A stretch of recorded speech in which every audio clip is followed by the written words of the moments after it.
বিসমিল্লাহিররহমানিররহিম। আশুলিয়া উলেমা ও আইমা পরিষদ 2025-26-27 সেশনে নবনির্বাচিত কমিটির পরিচিতি সভা। সম্মানিত সভাপতি, উপস্থিত এই সংগঠনের বিভিন্ন পর্যায়ের নেতৃবৃন্দ, উপস্থিত মুসলিম ভাইয়েরা, আসসালামু আলাইকুম।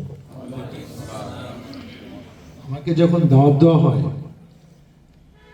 যারা দাওয়াত দিয়েছে তারা এক্স্যাক্টলি বলতে পারে নাই যেখানে কি হবে, কিন্তু আমি আগ্রহ প্রকাশ করলাম যেখানে অনেক ওলামা একরাম আসবে, এটা আমার নির্বাচনী এলাকা, যারা কেন এখানে মিলিত হচ্ছে।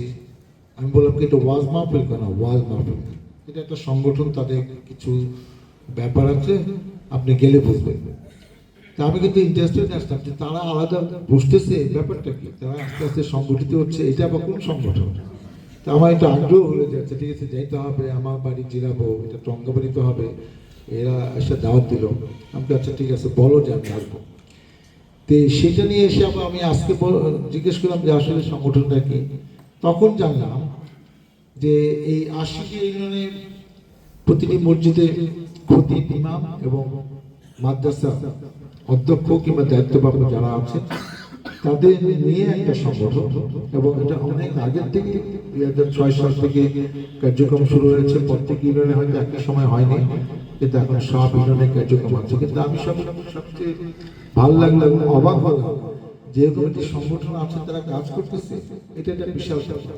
এবং নেপথ্যে যে আপনারা কাজ করছেন, কোরআন সুন্নাহ আলোকে যাতে সবকিছু পরিচালিত হয়, এবং যারা ইসলামের বিরুদ্ধে প্রপাগান্ডা করবে, কাজ করবে, তাদেরকে মোকাবেলা করা হবে, সেই জন্য আপনার দৃঢ় মনোবল নিয়ে আপনার সংগঠনকে শক্তিশালী করছেন।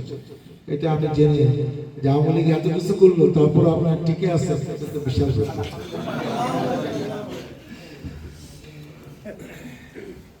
এবং আপনারা, আমি আগে পরে বলি কিন্তু আমি কথা হয়তো 10-15 মিনিট বলবো, আমাকে থামায়, ঠিক আছে।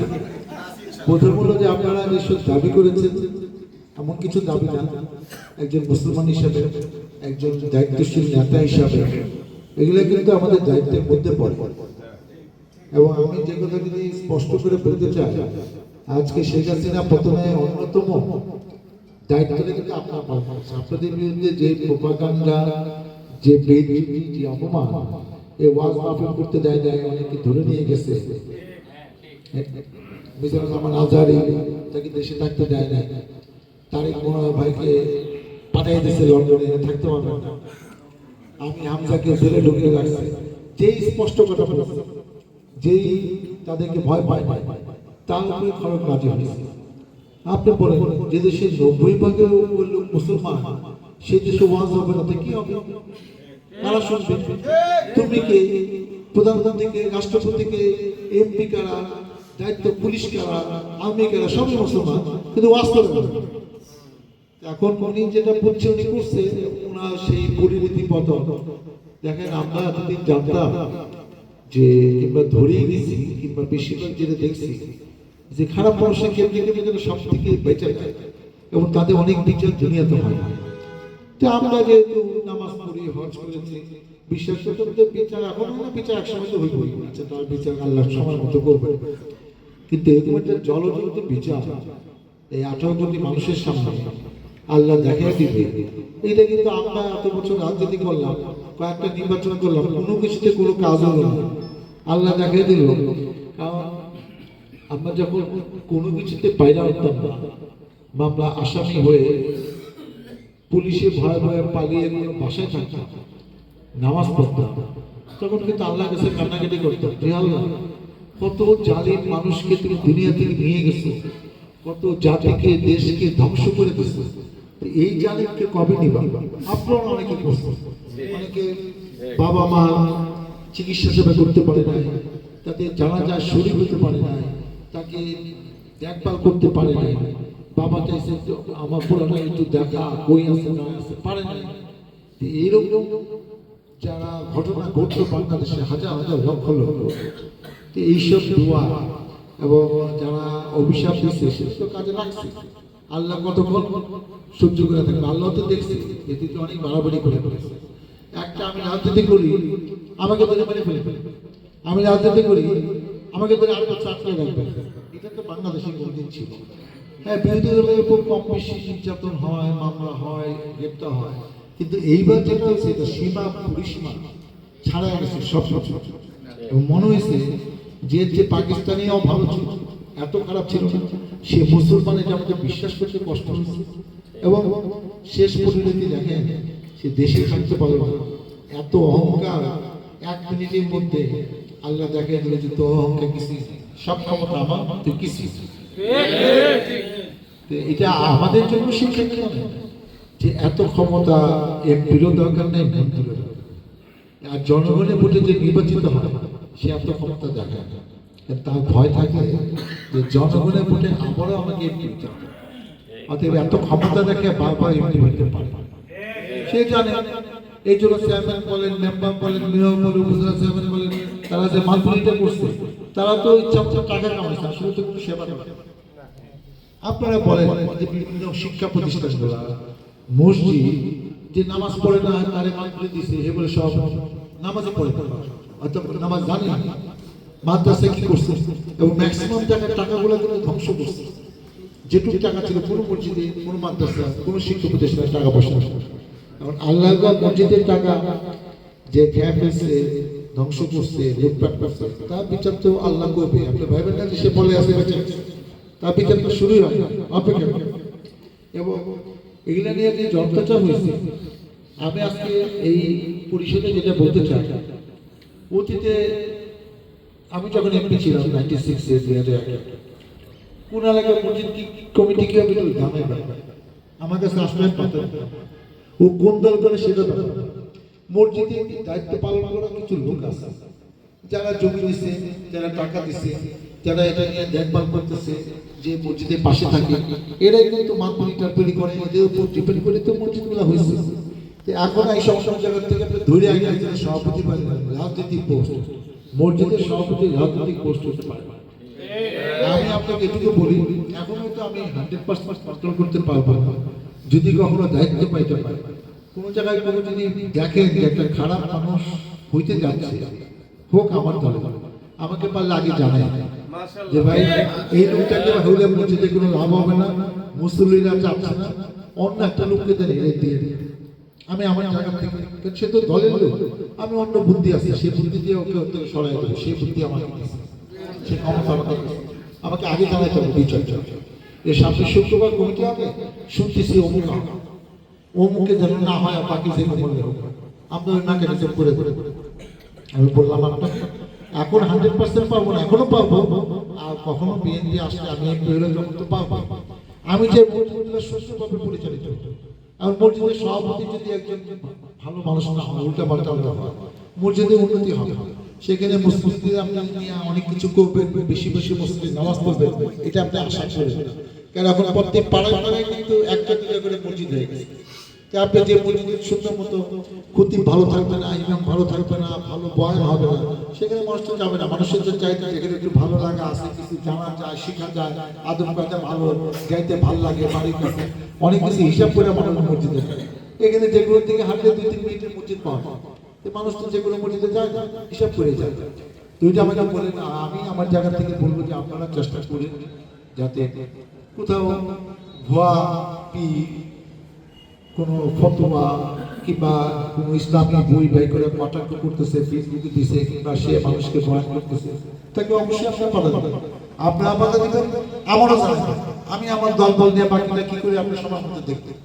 একটা ঘটনা বলবো, সম্ভবত 2004 সালে হবে কিংবা 5 সালও হতে পারে, আমি তখন এমপি। তখন ওই মুক্তিযোদ্ধাদের নামে যাত্রা আমার মাথায় ঢুকলো যে যাত্রা করে এইসব টাকা পয়সা প্রশাসন ওই ডিসি অফিসে কামায়। তা আমি ওসি সাহেবকে বলে পারমিশন দিয়ে দিই। আমাকে চাইছিলাম যে না এইসব যাত্রা রাস্তায় পারমিশন কেন অন্য কাজ করতে যাত্রা করে আমরা করতে হবে, এই যাত্রা কোনো ভালো জিনিস নাকি, এটা এই নামটা মানবে না, মুসলিমরা মানবে না, উলেমা একদম মানবে না। ওসি জানি না কয়দিন পরে শুনলাম যে ওসি ভাই আমি কিছু জানি না, ডিসি সাহেব এটা অনুমোদন দিছে, যাত্রা শুরু হয়ে গেছে। তা আমার কাছে যারা আসছিল তারা বলছিলাম যে এটা হবে না, আপনি নিশ্চিত। তারপর যখন যাত্রা শুরু হয়ে গেল প্রথম দিন, সেই কিছু মসজিদে মুসলিমরা আসলেন যে ভাই আপনি তো কইছিলেন হইব না, এখন কি করতে কি আমরা কি করবো, সেটা বাইক ফেলে সেই ইয়েতে বসুন্ধরা মাঠে যাত্রা শুরু করেছে। তাই বললাম যে শুনেন আমি চেষ্টা করছি, আমি বাকিটা করবো, একটা কাজ করতে পারবো। আমি আপনাকে বললাম আপনারা তো ফজর নামাজ করবেন না সবাই, আমি ঘুমের থেকে এটা শুনবো যে এখানে কোনো প্যাকেট ট্যাকেট কিছু না, সব সব এটা পারবেন আপনি করলে পারবেন, আপনি যান। আরো 5-7টা মসজিদে যারা জোগাড় করে আশেপাশে ফজরের নামাজ পড়ে গিয়ে একদম সব টপ আগুন লাগে ফিনিশ। ডিসি সাহেব আমাকে ফোন দিচ্ছে 10টার সময় যে স্যার এই হাতে গেন্দাম লেগে গেছে, কি গেছে কয়েকটা জানতে জানতে প্যানেল পুড়ে পড়েছে, খারাপ পড়েছে এরা। তো এখন আমার ফোন দিচ্ছে স্যার দেখে নিতে যাও কোনো গেন্দাম না, না প্যানেল পুড়ে দিয়েছে, এখন তো জানতে জানতে হবে না, আপনি আর যাত্রা চালানোর চেষ্টা করবেন, বাকি গেন্দাম যাতে না হয় আমাদের ঘটনা। অনেক সময় প্রশাসন আপনাদের শক্তি দেখেও ভয় পায়। আগে আওয়ামী লীগ যেহেতু জোর জবরদস্তি করতো, এই সরকার কিন্তু জোর জবরদস্তি করতে পারবে না, আমি নিশ্চিত করবো। একটা অন্যায় প্রতিবাদ আপনাদের এখন আরো করা কম সমস্যা, আপনারা আপনাদের কাজ করছেন, বাকি কাজ আমাকে আপনার পাশে দিলাম যে আমার পক্ষ থেকে যদি ইসলামের পক্ষে কোরআন সুন্নাহর পক্ষে কিছু কাজ করতে পারি, আমি নিজেকে সৌভাগ্য মনে করবো। আমি একজন নেতা, আমাকে তো একসময় কৈফিয়ত দিতে হবে, যদি একজন নেতা জনগণ বাবা ভোট দিচ্ছে তুই ইসলাম সুন্নাহ এদের পক্ষে তো কোনো ভূমিকা নেই, আমারও তো একসময় জবাব দিয়ে করতে হবে। আমি যদি কিছু কাজ পয়েন্ট করে আগে থাকতে পারি, আল্লাহ কিছু তো করছি, তুমি যেটা চাইছিল অতটা না পারলো, আমি তো খালি হাতে আসি কিছু করে আসছি, সেটা আমার করার জন্য তৌফিক দেয়, সৌভাগ্য হয়, এটা আপনারা সেই পরিবেশ সেই সুযোগ আমাকে আপনারা করে দেবেন। আর ক্ষমতা মানে কর্তৃত্ব না, ক্ষমতা মানে মানুষের সেবা। বিগত 15 বছর যেটা হয়েছে এটা হলো আমি মাতবরি করছি, ক্ষমতা দেখাচ্ছি, এবং এই ক্ষমতাটা ছিল রাজা বাদশাহ। কোন গণতান্ত্রিক দেশে একজন জনপ্রতিনিধি সে যে লেভেলে হোক এই গায়ের জন্য এইভাবে ক্ষমতা দেখাতে পারে না। আমি ছোট্ট একটা গল্প পড়ে মানে ক্ষমতা কি জিনিস, নেতা কি, এটা আপনাদের আমি 2-3 মিনিট একটু বলতে চাই। নেলসন ম্যান্ডেলার নাম অনেক শুনছেন, দক্ষিণ আফ্রিকার রাষ্ট্রপতি ছিলেন। উনি পৃথিবীতে হাইয়েস্ট বছর জেলখানায় ছিলেন, 27 বছর কয়েক মাস ওনাকে। এবং ওনার আন্দোলনটা হয়েছিল সাউথ আফ্রিকাতে, মানে কালোদের ভোট হলো প্রায় 70% পপুলেশন ভোটার, কিন্তু ওরা ভোটার ওরা ভোটই দিতে পারে, যেখানে 30% হলো সাদা, তারা ভোট দেয়, কালোরা ভোট দেয়। এইটা নিয়ে আন্দোলন মুক্ত করতে 4-5 বছর আন্দোলন করতে পারে, তাহলে জোর করে জেলে ঢুকে এবং একটা দ্বীপে রাবিন দ্বীপে তাকে পাঠিয়ে দিল, এবং পৃথিবীর চাপে তাকে যাবজ্জীবন কারণে হচ্ছিল। সারা পৃথিবীর থেকে চাপ অব্যাহত থাকাতে তাকে শেষ পর্যন্ত সেই সরকার মুক্তি দিল এবং বলল তুমি মুক্তি হয়ে আগে ভোটার লিস্ট কালোরা সব ভোটার হবে, তারপরে ইলেকশন হবে, এবং সব কালোরা ভোটার হল। তারপরে সে 94 ইলেকশন, তার আগে সে নোবেল পুরস্কার এবং ইলেকশনে সে 5 বছর জিতল। জিতার পরে আবারও তাকে ইলেকশনে দাঁড়ানোর জন্য বলা হয়েছিল, উনি ইলেকশন করেন। তারপরে বছর 10-15 বছর বাচ্চা উনি এখন মারা গেছে, 95 বছর বয়সে মারা গেছে। আমার ঘটনাটা অন্য জায়গায়। উনি রাষ্ট্রপতি থাকাকালীন ওনার একটা হ্যাবিট ছিল, আগের আমাদের খলিফাদের মতো এই ঘুরে ঘুরে দেখা মানুষের অবস্থা। আমাদের খলিফারা তো করতে পাশাপাশি দেখলেন যে কালকে অবস্থাকে কষ্ট আছে, দুঃখে আছে, রাতে খেতে পারছে। উনি একটা জায়গায় 4-5টা ডিবির মতো মানে পিস্তল কোমরে আছে, কিন্তু ভুলে যাচ্ছে সিভিল ড্রেসে কয়েকজন রাষ্ট্রপতি একটা গলিতে রেস্ট গিয়ে দুপুরে খাবার খাবে, ম্যানেজারকে জিজ্ঞেস করলো তোমার এই জিনিসের দাম কেমন, ওটা কি, কে কে খায়, তাই একটু খোঁজ খবর নিয়ে খাবার অর্ডার দিচ্ছে। তো অর্ডার দিয়ে হঠাৎ করে চোখ পড়লো দূরে একজন বয়স্ক লোক চা গণিতের 2টা বাজে। তো উনি তো সিকিউরিটি লোককে বললো যে ওই লোকটাকে নিয়ে আসো আমার টেবিলে, বলো যে রাষ্ট্রপতি ডাকছে। তো ওই লোকটাকে বললো, উনি তো তাকে দেখলেন, রাষ্ট্রপতিকে চিনতে পারলেন, তার সামনে এসে মাথা নিচু করে বসে আছে। তো নেলসন ম্যান্ডেলা বললেন আপনি ভালো আছেন? সে তার দিকে তাকায় না, বলে যে মাথা নিয়ে বলছে ভালো আছে। তো বললো খাবার অর্ডার দেন। সবাই খাওয়া শুরু করলো, নেলসন ম্যান্ডেলা বসে আছে, যে আগে সে খাওয়া শুরু করলো, কিন্তু ওই ভদ্রলোক খাওয়া শুরু করছে, কাটা চামিন আছে, কাটা চামিন নাড়াচাড়া করছে, কিছু খায় না। নেলসন বলে যে আপনি কি খাবেন? কোনো উত্তর দেয় না। তা সিকিউরিটি লোক বললো স্যার আমার শরীর মনে ভালো না, ওনাকে আমরা বাসায় ফিরে আসি। তো নেলসন বললো আচ্ছা ঠিক আছে, না খেতে চাইলে উনি বাসায় দিয়ে দেন খাবারটা প্যাকেট করে। তাকে বললো, উনি বললো যে আমার বাসায় যেতে হবে না, আমার বাসার কাছে, আমি হেঁটে যাই। নেলসন ম্যান্ডেলা বললো যে না, আমার গাড়িতে করে তাকে বাসায় দিয়ে আসবো। সিকিউরিটি একটু জোর করে, উনি বলতেছে না আমার গাড়ি লাগবে না, হেঁটে যাবো। সিকিউরিটি লোক একটু জোর করে তাকে গাড়িতে করে তার বাসায় দিয়ে আসলো। তার ওয়াইফ হন্য হয়ে ছুটে আসলো যে কারা ধরে নিয়ে আসছে আমার হাজব্যান্ডকে। উনি বলছে না না, উনি ওই রেস্টুরেন্টে একটু অসুস্থ ফিল করছিলেন, আমাদের স্যার তাকে নিয়ে এসে। তোমাদের স্যারের নাম কি? Nelson Mandela. ওই মহিলা আরও ভয় পেয়ে গেল। যাই হোক, উনি তাকে নিয়ে বেডরুমে শোয়াই দিয়ে ওনারা চলে এসে বললেন স্যার এই লোকটার অবস্থা খুবই খারাপ, খুবই শরীর খারাপ, হাঁটতেও পারে না, আমাদেরকে বেড পর্যন্ত কোলে নিয়ে দিয়ে আসছে। নেলসন ম্যান্ডেলা বলছে তোমরা একটু পরে খাবার শুরু করো। এই লোকটা জেলখানা আমার সুপারভাইজার ছিল, আমাকে খালি গায়ে 2 হাত 2 পা বেঁধে সূর্যের দিকে মুখ করে আমাকে ইচ্ছা মতো পিটাতো। কখনো পানি পানি করলে আমার মুখে কাউকে ডেকে এনে পেশাব করে দিত। এখন এই লোকটা ভাবছে যে এখন আমি রাষ্ট্রপতি, তা আমি অনেক ক্ষতি করতে পারি, জেলে নিতে পারি, আরও তার নামে একটা মামলা দিতে পারি। সে তাকে বলতেছে আপনি কিছু খান, আপনি আমার অতিথি। এটা উনি মানতে পারতেছে না, বিশ্বাস করতে পারতেছে না যে একটা মানুষ এরকম হয়, যে আমি তাকে কি অত্যাচার করছি আর উনি আমার সাথে কি ব্যবহার করতেছে। এরা হইল নেতা যাদের কাছ থেকে আমরা শান্তি পাই। আপনার ক্ষমতা কতদিন? ক্ষমতা তো আল্লাহর কাছে। আমার ক্ষমতা কয়দিন? আমি বাঁচবো কয়দিন? আজকে বলেন আমি 2001-এ 96 এমপি হয়েছি, 2006 পর্যন্ত ছিলাম, তারপরে তো ইলেকশন আপনারা জানেন। আজকে আমার হাত না দিলে আমি কি আসতে পারতাম, কিছু বলতে পারতাম? আমাকে ধরে মেরে ফেললে আপনারা কি করতেন? আজকে আল্লাহ রক্ষা করছে দেখে তো আমি বেঁচে আছি। তার মানে ক্ষমতা তো আল্লাহর কাছে। শেখ হাসিনা তো আমাদের ক্ষতি করার জন্যই আসছিল, যে বিএনপি কোনো লোককে আমরা বাঁচতে দেব না, থাকতে দেব না, রাজনীতি করতে দেব না। তো এই কথাটা বলার উদ্দেশ্য হল যে আপনি সবকিছু প্রতিশোধ নিলে হবে না। কোনো নেতা সবসময় প্রতিশোধ নিয়ে চললে সে আবার নেতা করে। আমরা তার কাছে শিখতে আসি, তার কাছ থেকে শিখবো, সেই কারণে থেকে শ্রদ্ধা করবো। তাকে আমরা ভোট দিয়ে বানিয়েছি নেতা হিসাবে, তার সেরকম নেতা ছিল গুণ তার থাকতাম। সে যদি সাধারণ পাবলিক হতো তাহলে তো আমি নেতা হিসেবে তাকে মানবো না। এমন কিছু থাকতে হবে যে তাকে শ্রদ্ধা করার মতো, তার কাছ থেকে জনগণ শিখবে, মানুষ শিখবে, সংগঠন তার মতো লোক পেয়ে সংগঠন এগিয়ে যাবে, সংগঠিত হবে। নেতাকে ওরকম না হইলে এদের মতো বান্ধব নেতা, ফালতু নেতা, টাকা কামানোর নেতা, সেই নেতৃত্ব তো থাকে না। যারা বাপ দাদা 14 গোষ্ঠী মাতবুরি করে নেয়, যারা ফকির নিয়ে বস্তিতে জন্মগ্রহণ করছে, ওদের দিয়ে এলাকার নেতৃত্ব থাকে না, তখন আওয়ামী লীগ। আর যারা ভালো নেতা তাদের নেতৃত্ব থাকে। নেতৃত্ব মানে কি এমপি? নেতৃত্ব মানে সব কিছু।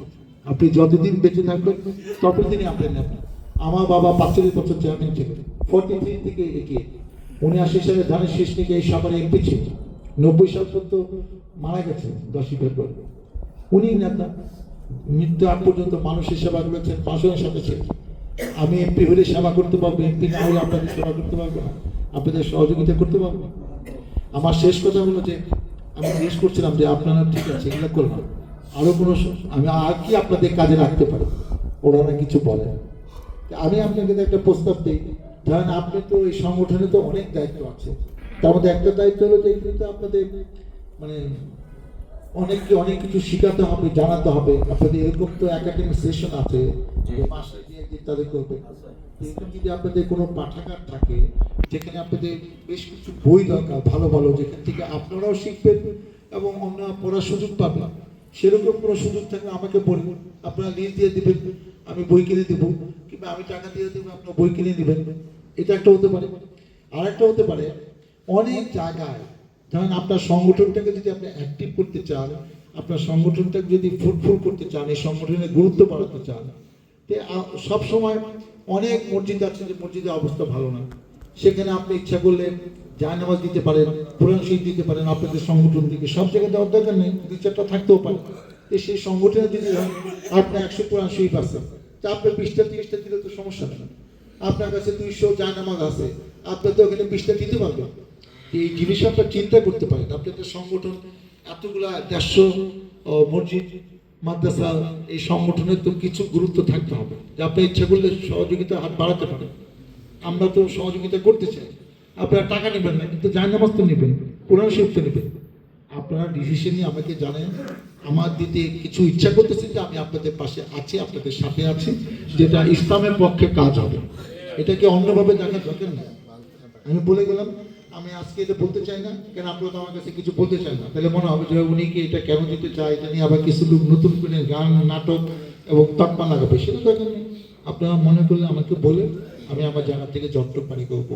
পরিশেষে শেষ যে কথাটা বলতে চাই, এখন একটা মুখ্য সময় আসছে, কোনো কাউকে কোনো ফালতু কাজের প্রশ্রয় দেওয়া যাবে না, এবং কেউ যদি এটাকে এক্সপ্লয়েট করতে চায়, মিসগাইড করতে চায়, যাত্রা বলেন, এগুলা বলেন, কেউ মাদক টাদক, আপনাদের আপনারা প্রথমে এটা প্রতিবাদ করেন। প্রতিবাদ 2 রকম হয়। একটা হইতে পারে যে আপনার সংগঠন থেকে আপনারা একটা বিক্ষোভ টিক্ষোভ করতে পারেন, যেন এটা আমরা মানি না। কারণ কি বিক্ষোভের এটা গুরুত্ব পারে, এটা প্রত্যেকে আসে, থানা কিন্তু গুরুত্ব দেয়, হুজুরা খেপছে কেন, থানা কিন্তু টিভি এসবি লুক আছে, তারা কিন্তু মেসেজ, তখন তো থানা একটু টেনশনে পড়ে, যে এগুলো হবে কেন, আমাদের দায়িত্ব আছে, আমরা মানতে পারতেছি না, আমরা আল্লাহর কাছে কৈফিয়ত দিতে হবে, আপনি তো আসেন আজ দেয় কাল নাই, আমার তো এলাকায় থাকি। এই কাজগুলো আপনার আগে আসলে আমি নিশ্চিত এখন এটা কাজে লাগে। অতীতের প্রেক্ষাপট তো নাই, আপনি একটা কিছুগুলোকে বাধা দিবেন, আমি নিশ্চিত আপনাদের কেউ বাধা দিবে না। এই আশুলিয়া থানায়, ইউনিয়নে কোথাও না, আমি দায়িত্ব নিয়ে বললাম। আপনি একটা ইসলামের পক্ষে একটা কাজ করবেন, সেটা বাধা দিবে কি? আমরা তো মুসলমান, আমরাও তো এটা ইসলামের পক্ষে কাজ হবে, ব্যাপারটা হয়তো আমার চোখে পড়ে না, আমি জানি না, তো কাজটা কি করবো, আপনাদের দায়িত্ব বেশি। আপনারা করার পরে দেখেন আমরা আপনাদেরকে সহযোগিতা করি কিনা, আমি সেখানে আসি কিনা, ওসি সাহেবকে বলে দেই কিনা, থানা আপনার পক্ষে থাকে কিনা। কিন্তু আপনাদের আগে আসতে হবে, আপনারা তো এই সংগঠন করছেন এরকম কাজগুলা প্রতিবাদ করার জন্য, বাধা দেওয়ার জন্য, ন্যায়ের পক্ষে থাকার জন্য। এখন আর ভয়টা নাই, সাহসিকতার সাথে এগুলো আপনারা নিয়ত করেন যে সংগঠন করছে, এমন কাজ করেন যেটা আপনারা উলেমা একমত, আপনাদের মনোবল অনেক শক্ত মানলাম, আমাদের মনোবলের জন্য আপনাদের দেখে শক্ত হয়, যেন এদের মতো হইতে হবে, যেটা আমরা পারবো। আপনারা ভালো থাকেন, সুস্থ থাকেন, আমার জন্য দোয়া করেন, সত্যি সত্যি যেন আপনাদের পাশে থেকে আপনাদের জন্য, ইসলাম সুন্নাহর জন্য কিছু করতে পারি।